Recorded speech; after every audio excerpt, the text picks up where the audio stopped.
Welcome to the Your Limitless Leadership Podcast with Jenny and Brent Widman. Here, we believe leadership isn't just about titles. It's about how you show up in every aspect of life. Whether you're leading a business, building a legacy as an entrepreneur, guiding your family, or striving to lead yourself first, this podcast is for you. Join us as we dive into real conversations about growth, decision-making, and the courage it takes to lead with purpose. Get ready to be inspired, challenged, and equipped to become the limitless leader you are meant to be. This is your Limitless Leadership Podcast. Let's lead without limits. All right, here we go. I just got to say this. I am uber excited to talk about Matt today because talk to Matt and about Matt, I guess, put it that way, both sides. I've gotten to know him over the last few months, and I think at times he might not see this, but just the person that he is, just the way he pours into people and talks to people, I wholeheartedly think you are going to be really excited to listen to this one. Reason I say that, the conversation we were just having before we got on here is the way that he doesn't have it all figured out and never has it, but is very humble in who he is as a person, yet is a CEO of a company, runs a company, has established a company, all these different things, and we'll talk about that. But Mr. Matt and Brent Widman from Your Limitless Coach, I'm gonna introduce him a little bit here. So I look at him as just a true visionary, a true legacy builder. He is the president, CEO, correct me if I'm wrong on this, GPRS, correct? Okay.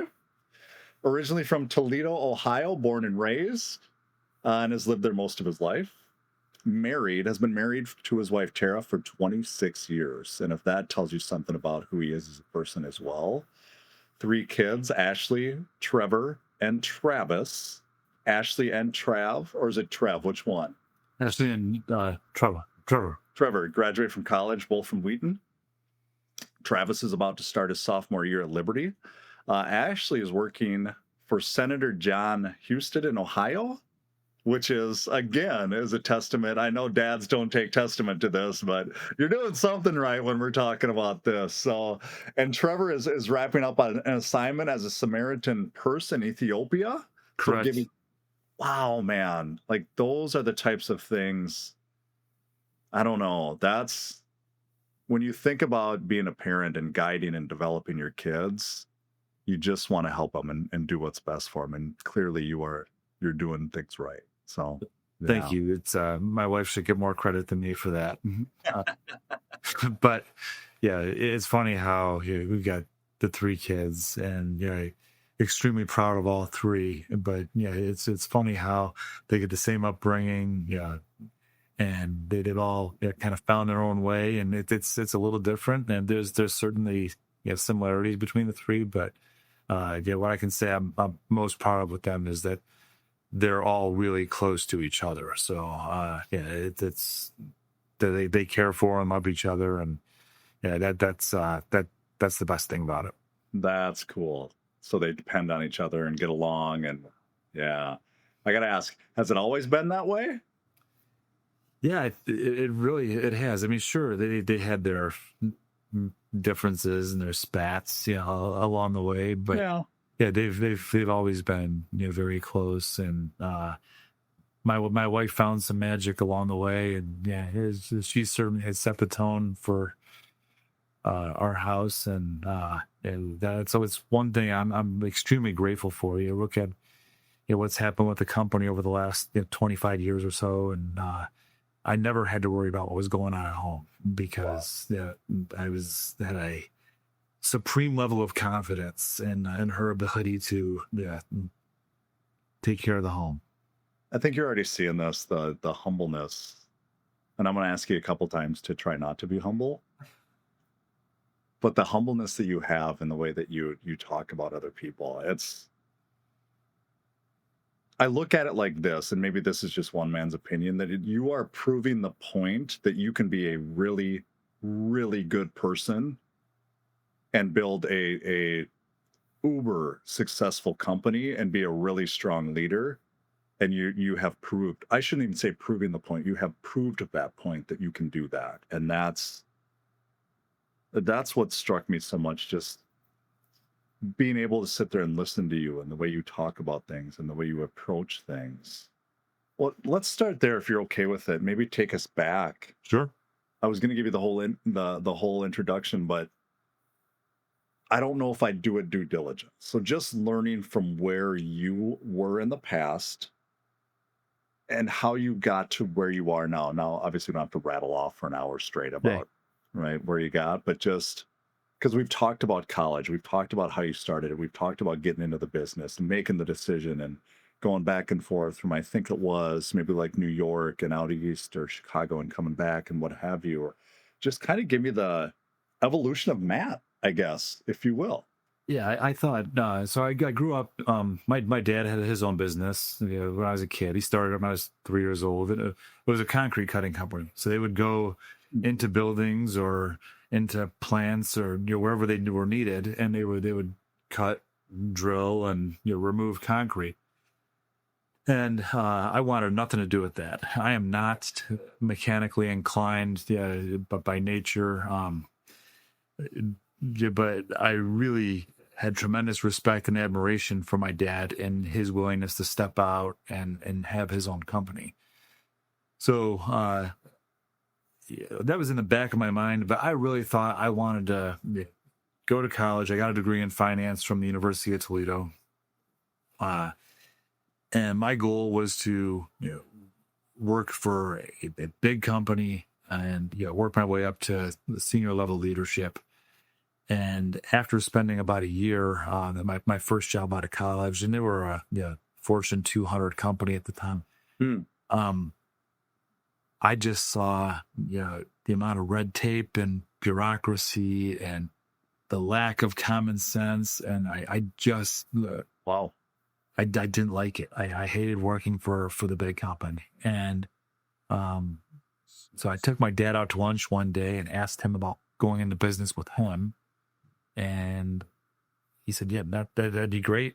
And we started making some plans. And about a week later, he came to me and we went to lunch again. And he said, yeah, I think you should really do something on your own. I don't think that you should just come into my company and I think you should do something on your own. Well, he gave me that magazine and it was a trade magazine for concrete cutters. In that magazine, there was an advertisement for this ground penetrating radar, which I'd never heard of before. But one of the applications they identified was finding electrical conduits prior to saw cutting. And I knew from helping on those jobs when I was in high school and college that this was a recurring issue. And I thought, hey, if we could solve that problem, I could probably build a business around that. And so that singular application was really the start of GPRS. And that was in September of 2001 when we finally started. And it was a one-person company at the time. It was just me serving Northwest Ohio and Southeast Michigan. And we've just been extremely blessed along the way. And what started as that one-person company in 2001, we're just over 900 people today, serving the entire U.S. We've got people in about 60 cities, and we've grown from that first year where we did $104,000 in total revenue, and this year we'll be close to $220 million. I don't know if you listen to the words that are coming out of your mouth at all, but that is... I got to touch on a couple of this. So you asked your dad, right? Your dad gave you a magazine of all things. Yeah. You read a magazine, you then go, oh, I could start a company around this, like just randomly. So you go from that, you weren't even looking for it. And I think that's part of it as well, as we think we have to have this great idea or this big thing. And then you said, well, I'm going to start this. So now I'm one person. And now we're 24 years in, give or take, 25. And you've grown at 220 million over those 24 years. So bring me back when you were the one person. Because I got to think you remember that. I mean, it's only, Oh, yeah, yep. The ups and downs and the mindset and what it took and just what you had to do. the biggest challenge initially, it was just creating awareness. Nobody Okay. had heard of ground penetrating radar, and if they had, they generally associated it more with archaeological applications or looking for treasure. And I was bringing it to the construction community, for the purposes of damage prevention and finding utilities prior to excavation, or finding yeah reinforcing steel or electrical systems within concrete slabs. And Brent, if I didn't have a job on a given day, yeah, it didn't take long to realize not enough people know about the surface. And so the Mm, only thing that I knew to do was to go tell people about the surface. So I would drive, I live in the Toledo area, and so Detroit's about an hour away. So I just wake up an hour earlier and I'd drive up to Detroit with oftentimes no appointments on the calendar for the day. I would drive to construction sites or drive to contractors' offices or engineering offices and just stop in and ask if I could talk to someone. If I went to a construction site, I would put on a safety vest and safety glasses, a hard hat, walk on the site like I knew where I was going. I would just wander around until I ran into the superintendent or the project manager, and I would show them this brochure that I would be very embarrassed to give away today, but that's what we started with. And I would just make them aware of how I could help and try to create that awareness. And I got really frustrated. I would go sometimes weeks without a call, from a customer for a service. And 3 or 4 months in, I'm at like a couple thousand of total revenue billed. And I would have my wife, I would call her and say, "Hey, just call my phone. I just want to make sure it's ringing when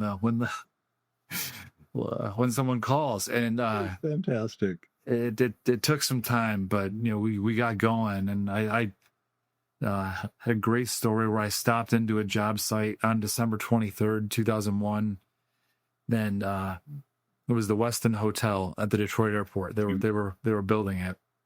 I didn't know what it was at the time. I just saw a crane on my way home, and it was 5:30 at night. So I stopped by the job trailers, and there was only one car left in the lot. I think most people had gone home for Christmas, and it was a nice car. So I thought maybe this person has some pull on this job. Well, it was the project executive, the guy who was leading the entire project. And so I gave him that same brochure. And he said, "Are you telling me you can use this to find post-tension cables?" So that's like a primary application for what we do. It was me. It was what I do at the time. And he said, "Well, yeah, holy smokes, we've got to drill hundreds of holes in this building, and if you can do what you say you can do, we're going to need you a lot." And after the first of the year, I gave a demonstration, and one demonstration turned into 5 or 6, but I finally had them convinced. I don't think they knew I was 24 years old at the time, but I finally had them convinced that I knew what I was talking about, and they gave me a shot. Then that single job at the Westin Hotel at the Detroit airport, they kept me busy for about 8 months, 3 or 4 days a week. And that put me into the black in my first year in business. It gave me the cash flow I needed to buy another system and hire a friend of mine. And I put him in Cleveland. So we had Northwest Ohio and Northeast Ohio. And he built us a website. And we started this thing, pay-per-click advertising. We found out about pay-per-click advertising, and we started advertising, and the calls started coming in from around the country. And it was just the two of us, me and John Kessinger, and we just started building the business. So, okay, you went out, and this is where this kind of stuck with me, what you just said about I had to just go build it. Create awareness. Yeah. What was your, okay, was that hard? I don't know Yep. how else to say it. Like, how did you do that every day and just beat your head against the wall why? That was well. First of all, I owed my dad a lot of money. He gave me the loan to get started, and there was only one way I was going to pay him back, and that was to make this work. And the phone was not ringing, so I had to go make I had to do something to make the phone ring. And I could sit in my office and wait for it to ring and hope somebody found me, or I could go, create contacts and go, find out about what's going on and be present and introduce myself. And I wasn't saying, hey, I didn't go to those sites or stop by those offices with the expectation of saying, oh, we got a job for you to go to right now. But just to, hey, next time you have a need for this, next time you're going to cut concrete, next time you're going to dig and you're concerned about unmarked utilities, give me a call. Let me show you how I can help. I'll give a demonstration on how I can help. I'll do the job for free the first time, just to show you, just to create that awareness and show you the value that I can bring through using this technology. And that it took some time, and the phone didn't ring off the hook right away. But I look back, so I consider Toledo and Detroit kind of the first markets that we really served. And now today we probably do 30 jobs a day, and if you combine Toledo and Detroit, we're probably on 30 plus sites per day between those two markets. So you go back to, and I'm going to come back to the 30 a day, but you figured out your target market, who you're going after. You went and had a conversation. I love the aspect of you're just driving by at 5:30 before Christmas. And the reason I'm touching on this stuff, Bud, is because I feel like these are some of the things that people don't do. It's hard. When things are hard, most people quit. And at some point, the frustration just takes over. And it'd be, I don't know how you could quantify this, but imagine all the businesses that were this close to making it, and the owner just threw in the towel. Yeah, because that frustration overtook their desire to make it happen. It's the aspect to just keep going, going and keep going. And it sounds funny, but 24 years later, you're at 220 million on the way to 500 or a billion or what have you. We'll get it to $1 billion a year in annual revenue. I think in the next 15 years, I think we'll get there. What was the hardest? Well, maybe think of this, what you just said. What was the hardest part? Like, and I don't mean the sales part and that kind of thing. So I'm wondering if there was a point that you got to X amount of million or X revenue, what have you.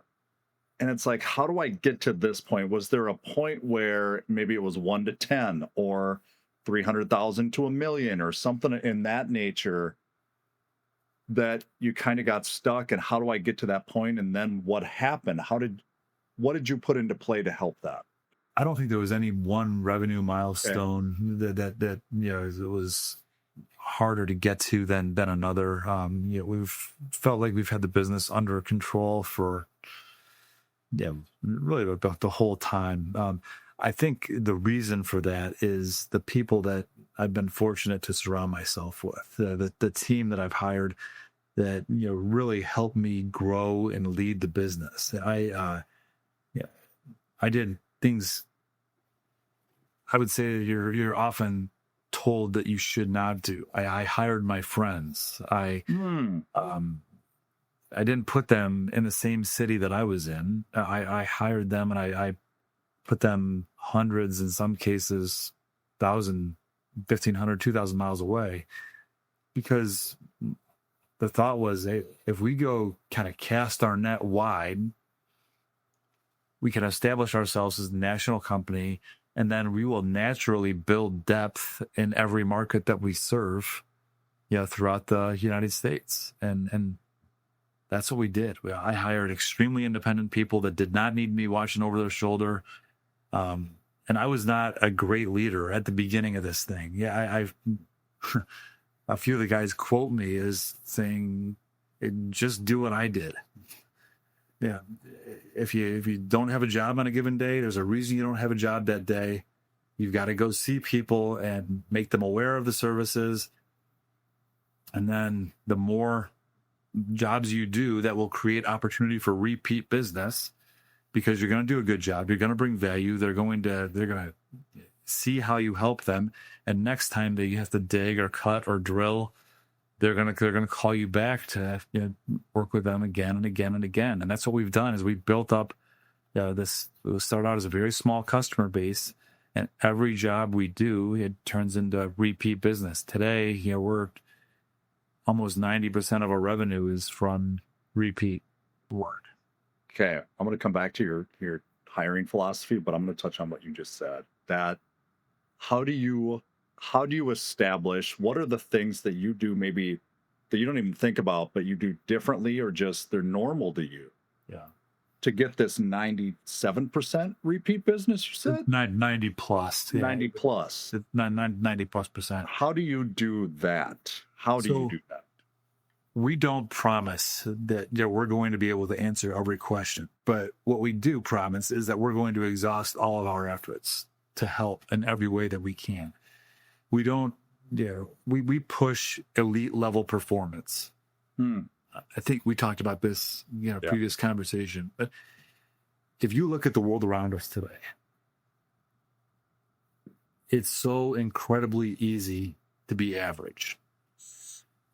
If you just show up on time, if you answer your phone when it rings, if you do what you say you can do, just those three things, I think you've already pushed yourself out of the average category and into above average.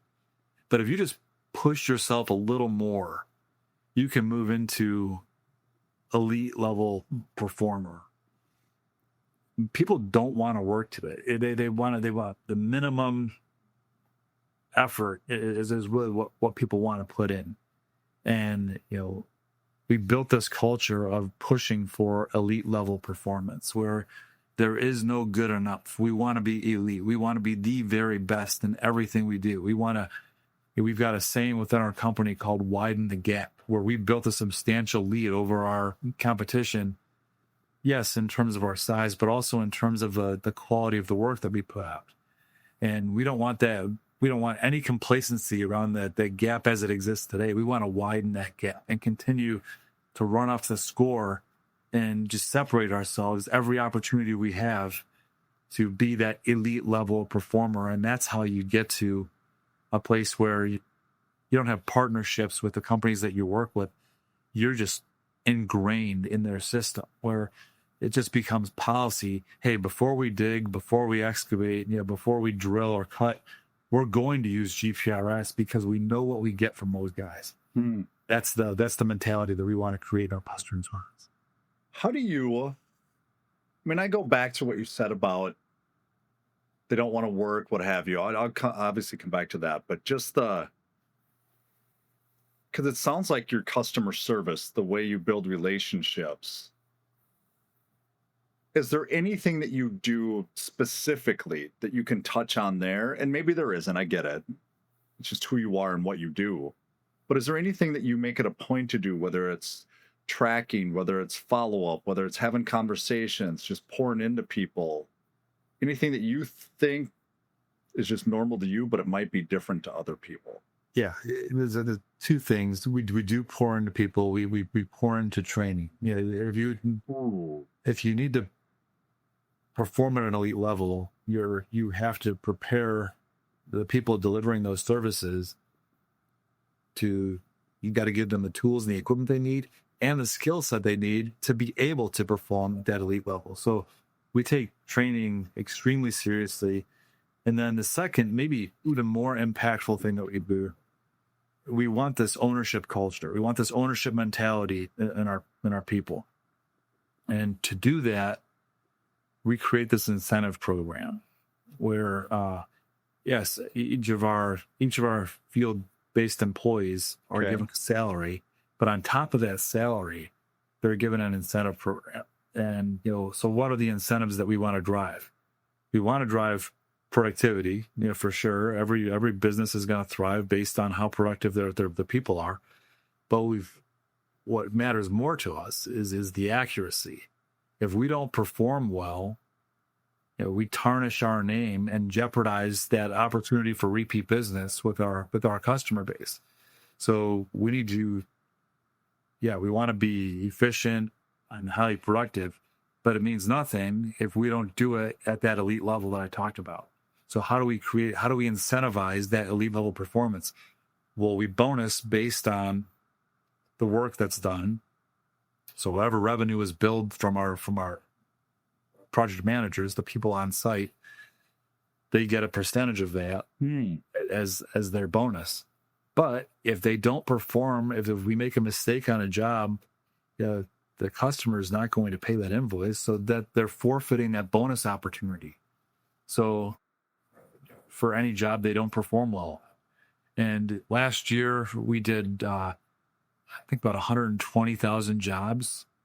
And our reported error rate on 120,000 jobs was 0.12%. What? Yeah. 0.12%. Wow. I mean, this is, to me, what you're telling me right now is the people that you hire look at this as, this is my business. I'm not an employee. I own this. This is me. I gotta ask you, how did you? Because I think that's what, I mean, if you ask leadership across the board, one of the biggest things we struggle with, we all struggle with, is how do we help people own what they do instead of, oh, I gotta get them to do it. How did you create that? Because it's got to be more than just an incentive plan. Well, we can talk about some pretty. This incentive plan works out where it can be pretty a minimum of a third of their comp. Sometimes it could be 60%. Wow. Of the depending on how productive they are. So they have an opportunity to do extremely well. I mean, we're talking field-based project managers out providing the services well into six figures in terms of total compensation. If they learn how to perform those services at an elite level and how to produce at an elite level, and they can do very well here. So what is because you talked about hiring your friends and hiring people, because you're hiring people that are driven as well, is what it sounds like. What do you look for? How do you find that? Or is it? I don't care where you went to college or what your degree's in. I think the dumbest thing about college for people is these 18 to 22-year-old kids to know what they want to do for the next 30 or 40 or 50 years in some cases. I think it's ridiculous. So I don't care if you went to college. I don't care where you went to college. I don't care what your degree's in. I want character. We hire character and we teach skill. If you give me someone of high character who wants to learn, who knows how to work, then we can teach them the skills they need to go out and be an elite performer. With the services that we provide.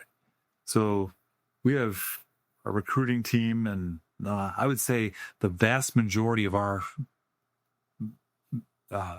field-based employees today came through referrals, where we go to our team and say, hey, who do you know? Who are your friends that you think would be good at this, that would want an opportunity like this? And that's the way we've grown. We have 550 employees in the field today, and I'm going to bet 300 plus came from referrals. Was that ever, okay, mindset wise, play the game like we talked about before? Yeah. Was that ever hard for you to ask for referrals of your team members? And you know why I'm asking this, because I think people struggle with that. Am I doing the right things, the right job, leading the right way? but it sounds like that's never. No, it's never been an issue. We got guys that played sports together. We got brothers. We got brothers-in-law. Just friends. You got guys that went to high school together or at college together, and we got some people that came from white collar to blue collar to do this, and people just realize, hey, I don't want to sit behind a desk all day. I like being outdoors. I like solving problems and seeing new things, and that's some of the appeal for what we do with our project manager team. Well, when I depend on, if I'm working with my brother-in-law, my family, my friends. Yeah, we've created a team culture as well, where you're part of something, and it's not just you. When you're on site, you're performing at that elite level to win business for today, for sure, to build your bonus for sure, but also you don't want to let your team down. If we're working for a major contractor, and we know that we do a lot of work with this company. They don't want to be the one to screw up that relationship and jeopardize opportunities for the rest of the team in the future. So we've done a good job promoting that team environment with that elite level performance. I think those are really two of the key differentiators within GPRS. Certainly, that bonus plan I described is part that incentivizes that elite level performance. But there's more to it than just, as you said, there's more to it than just the bonus point. Well, you're hitting on dependability, because you got to depend on people, and the accountability that comes from, I'm referring my friend or somebody else that now not only do I have to do the deal, they're going to want to do the deal because they want to show that you brought them in for a reason. So there's twofold there too at the same time. Yeah, we've asked, like, hey, Dallas is a fast growing market for us, and we've gone to some of our guys in Dallas and say, hey, we could really use some referrals. And I don't know if I want to refer anybody. I just don't trust my friends that at this level to do what we do on a daily basis. And the other part that we've seen, we've acquired 13 businesses and integrated them into GPRS. And a lot of those employees that come from the acquired company, they have a hard time running at the pace that we do. And so we wind up losing some of those people relatively early, because it's difficult for them to assimilate to that level of dependability and accountability, and like a self-selection. Yeah, sure, is really what it is. Yes, it is. Yeah, that's what it sounds like. That's so intriguing to me, just the way you've built it off that. When you have over 60 to 70% of your team members are built off that. Yeah, there's just that level, huh? So what's the next evolution for Matt? What comes next? So what we're working on right now is it's called Sitemap. It's a software platform that we built. So there's really 4 core services for our company. We provide ground penetrating radar services, video pipe inspection, 3D laser scanning, and then leak detection services where we find water leaks. And what Sitemap is it's a delivery mechanism, but it's also a permanent record of our findings for facilities. If you think about a lot of the buildings that we work at, college campuses, universities, hospitals, manufacturing, plants, chemical plants, oil and gas, you name it. A lot of these facilities are old, and they have poor records generally of what their underground infrastructure looks like. So through Sitemap, we're creating this permanent deliverable where they can go onto our platform and see all of our findings, for what their underground infrastructure looks like. And now with our 3D laser scanning technology, we can tie it into above ground as well. So they can get a full 3-dimensional model of their entire campus. This is unique, with only one of our kind that's doing this, and it's early, but we are very optimistic about what this can be. And I mentioned earlier that we'll take this to $1 billion a year in annual revenue.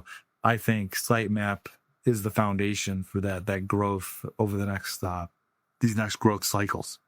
What do you feel like it's going to take you to get to that point? I know that's a big question. Whether it's we're going back to that awareness, Brent. Going back to the beginning again. Where our customers understand the services that we provide, but we're at the very beginning of that journey on this the new platform that we have invested in, that we build, that we're continually building. We talk about in our company that Sitemap will never be worse than it is right now. I mean, it's I love that.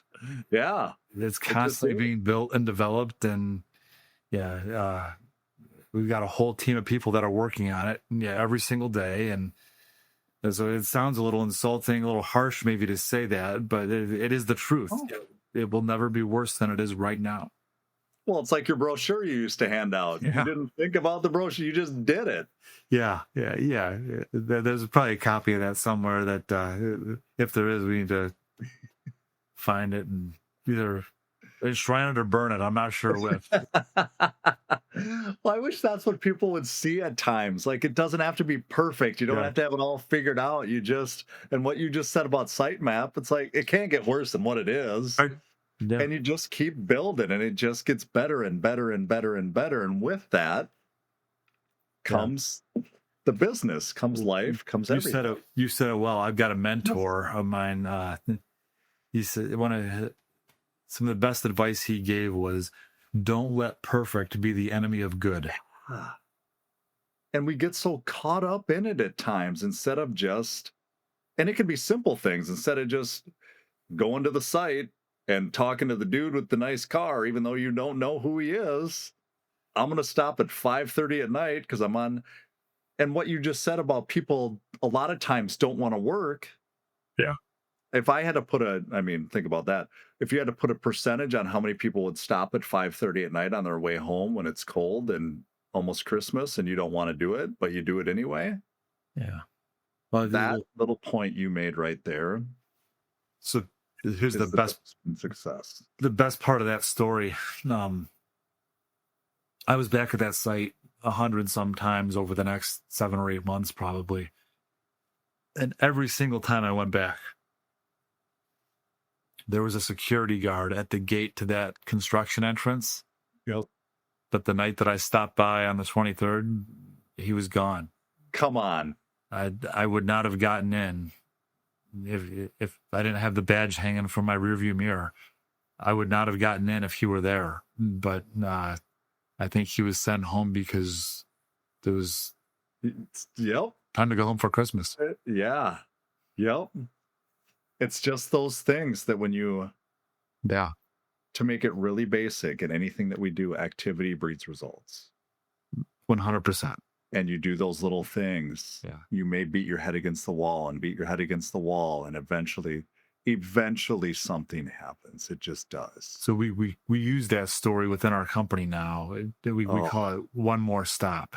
And yeah, it's that one more stop, and it doesn't need to be a sales stop. I mean, it can be if you're on a site and you're working for the electrician, just make one more stop. Go talk to the plumber and go talk to the general contractor and say, "Hey, I was just here working for your electrician.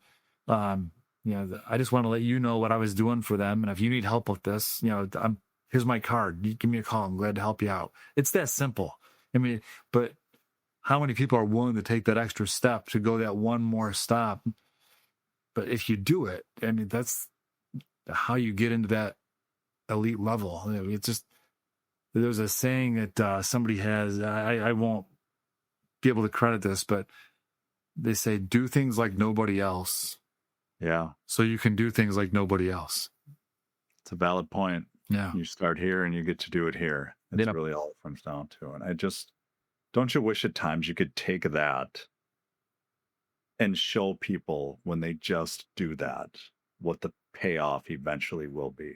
Like if they just knew, because people would do it. Well, hopefully people would do it. Maybe they still wouldn't because all the stuff you have to go through. But yeah, it's rare that the best things come from instant gratification. yeah, There's got to be a process. There's got to be some perseverance, for the ultimate reward. Yeah. What is the? I know we talked about this, and this is kind of what intrigued me as well as halftime. The next evolution of what you want to do there too. Tell us about that a little bit. Yeah, I read the book Halftime by Bob Buford a few years ago, and it's one of the more challenging books that I've ever read. He was 50 years old, and his son had just passed away on a buddy's trip. He drowned while whitewater rafting, and it forced the author, Mr. Buford, to take a look at his life, and he was extremely successful in business. And he had this realization that he, as he approached 50, 50 is considered the halfway point, and I'm knocking on that door now. If that's the halfway point, he spent the first half of his life kind of doing things, for himself and for earthly significance, and he wanted to spend the back half of his life, the second half of his time, focused on things of eternal significance. And so I've thought about that as well. We have a succession plan within GPRS that we're in the midst of, and I don't know how much time I have left as CEO, but we've got my successor named, and he's taking on more and more of my responsibilities on a daily basis. And that's one of the things that I want to do with my wife. And the back half of our lives is focus on those things of building up some eternal significance, and instead of just focused on the business itself. What is the hardest part for you? And this might be a cliche question, but just hearing you speak, is there anything that's hard for you as a CEO, whether it's decisions, whether it's where to go next, whether it's just day to day, or have you made it pretty seamless? Like you just, I don't want to say it's been seamless. One of the things I really struggled with, as the company grew, is if I go back to kind of the beginning, I knew everybody. I knew every person, and I knew their spouse's name. I knew their kids' names often, and there came a point along the way where that just didn't happen anymore. And now I don't even know the names of every person in our headquarters, in the building that I'm at. And I felt guilty about that. And I was feeling guilty about that. Yeah. And somebody said, Matt, that's not your job. Yeah, your job is to lead the company. And while it's admirable that you want to know that that's important to you, your time is better spent in other areas. You can engage with people, and you don't have to remember everyone's name. And that was hard to hear. But I think that did help me as just come to that realization that there's probably some truth there. But that relational and wanting to build those relationships, and appreciating the effort they put forth so much, I feel like the minimum I can do is know their name and how they contribute to the organization. It says a lot about who you are as a person, though. Like you care about people, and you want to know them and who they are and what they do. And you go from here to here. That's hard. That's because you would invite them to Christmas dinner if, just stuff like that, and then we don't get to, and we don't get to know them. And that's cool, because you don't think about those things when you're building a business until you get to a point where maybe you can't do that, and it eats at you. Yeah. It just does. Yeah. We don't want that, for lack of a better term, corporate feel, if you will. It's kind of what you're talking about. Our goal, like I said, the big company drove me crazy. So Yeah. We have a mantra within GPRS where we call it, we want to be the biggest small company we can be. We do not want that big company feel. Well, how do you, maybe there's examples, but how do you hold true to that? It's just it's the culture. And really it becomes incumbent upon not just leadership, but it really becomes incumbent upon the people in the organization. If it's important to them as well to carry that through. So when they see someone new come into the company, do a little extra. Take them under your wing a little bit. Just invite them to lunch. Sit down with them. Don't let somebody sit down by themselves in the cafeteria. Or we tell our field team, especially our new project managers, everybody was right where you walked. And where it's true, that confidence has not yet been built yet. It's building, but it has not been built yet. So don't be a hero.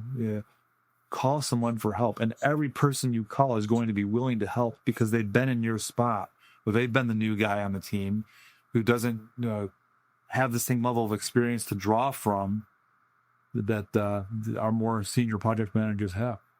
I get asked that a lot, like doing interviews and stuff, and it's what's the one thing that's going to hold me back from being successful? And it's not lack of this, lack of that. It's asking for help. Yeah.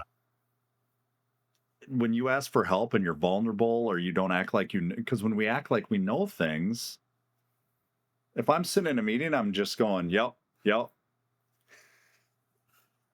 That doesn't do disservice to us. To learn, and it's be vulnerable. It's okay. Nobody's gonna get mad at you or think you're dumb or looks, but and that goes back to the culture too, though, because you've created that you've let people know they need to do that instead of why would you ask questions? Right. It's that's ingrained. I love that. Thank you, man. Your mentality, and I hope you see it. I don't know if you do, but just the way you conduct yourself and the culture and who you are and what you've built. And if there was almost a poster child that I'm looking at, somebody who built something the right way and continues to do it, like your face is beside it in the dictionary. I appreciate that. There's a lot of people around me that don't get the same credit. There's a saying I read years ago, and it is so true that when things go well, the CEO gets too much credit. When things go poorly, the CEO takes on too much blame. Mm-hmm. And it's true. But if you look around me and the leadership team that we built, around you, I was asked, by our private equity sponsor, what's the best thing you've done in your entire career? The best thing that I've done in my entire career is build this leadership team that is around me right now, and the people that I've been fortunate enough to surround myself with. If you look at the results, where GPRS is today, they have such a tremendous hand in them. They're not only their leadership and their influence and their efforts, but just what they've done to help me build this business. This is way beyond what one person can do on his own. If you looked across the board at your leadership team, if there was a common denominator with them, if you had to pick one word, 2 words, a phrase, whatever it is, what would you say as a whole would be that? And I know I'm putting you on the spot here, but what would be that common denominator that you see across the board with all of them together? Trust and alignment. Where we all understand. We may disagree, but when we stack hands on a decision, we're marching forward together in that decision. And there's an extreme level of trust that each person is going to carry out and execute at a high level whatever their area of oversight or responsibility is. I mean, there's that's implicit. We have a couple rules when we meet as a leadership team, where if you're thinking it, you have to say it. So I love that. That's rule number 1, and then we go with candor over diplomacy as number 2. No, yeah, I think people understand candor, but I think if you're kind of walking on eggshells or tiptoeing around a sensitive issue, it often is misinterpreted. So that's why we go candor over diplomacy for one of our other rules, or maybe it is a leadership team. Just put it out there, put it blunt, be respectful, but put it blunt. Because it's going to go much further going blunt or just what you think, because then you can talk through it instead of being Mr. Nice or Mrs. Nice trying to make everybody happy at the same time. Then that's where we start to get stuck. And if you're thinking it, there's probably 2 or 3 or 4 other people on that team that are thinking it as well. They just aren't saying it yet. Even if they're not, I mean, it shows you gain respect. Yes. In being able to say something, even if you're on an island in your thought, even if you're by yourself, you gain respect of everyone else in the room for having the stones to put yourself out there and say what it is you're thinking. If you're the lone dissenting voice, or your willingness to disagree, I mean, how can you not respect that? It's okay. Yeah, right? That's how you talk through things with anything. And again, it goes back to it's in a respectful way, but you still do it. So 100%. Love it. Man, thank you again for being on here. I want to say I knew this was going to be damn good. Just having a conversation with you based off the past. So yeah. I really appreciate the opportunity, and I really enjoyed the conversation. So thank you. Yeah. And I know I look at it like this: you only hire the top of the top. So if you feel like you're the top, maybe in Dallas or whatever it is. Yeah, everywhere. We can't compromise on with the people you bring into your organization. You can't.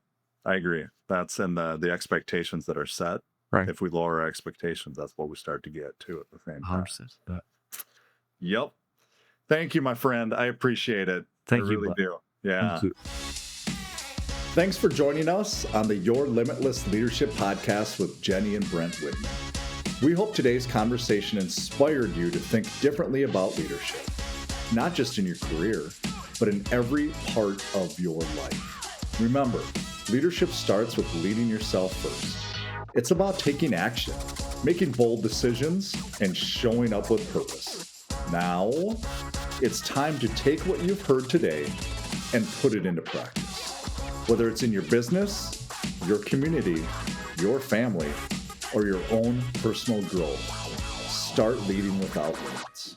You have the power to become the leader you're meant to be. Until next time, keep pushing your boundaries and leading with purpose.